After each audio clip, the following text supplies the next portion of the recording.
In this video, you'll learn how to change the hours in Calendly. By following these steps, you will be able to adjust your availability for meetings easily and efficiently. Begin by locating the left menu within your Calendly dashboard. Look for the option labeled Availability, which is represented by a clock icon.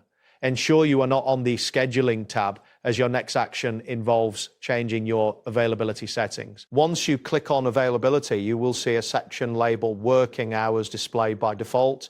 This section outlines your current available hours for scheduling. Click on this Working Hours area to proceed with editing your schedule. After selecting the working hours, a layout showing the days of the week will appear. This layout includes each day, such as Monday, Tuesday, and Wednesday, along with the corresponding time slots like 9 a.m. to 5 p.m. Review this information to confirm you're in the correct section for adjusting your hours. To edit the hours for any specific day, tap on the time displayed next to that day. You will be able to change either the start time or the end time.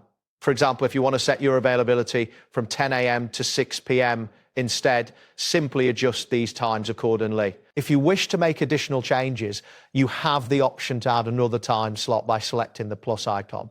Alternatively, if you need to remove an entire day from your availability, you can do that as well. Additionally, you can mark a day as unavailable if needed, providing flexibility in your scheduling. After making all necessary adjustments to your hours, ensure you click the Save button to apply the changes. Your new hours will now apply to all meetings scheduled through Calendly, ensuring that your availability is accurately reflected. That wraps up today's guide. Thanks for watching, and catch you in the next tutorial.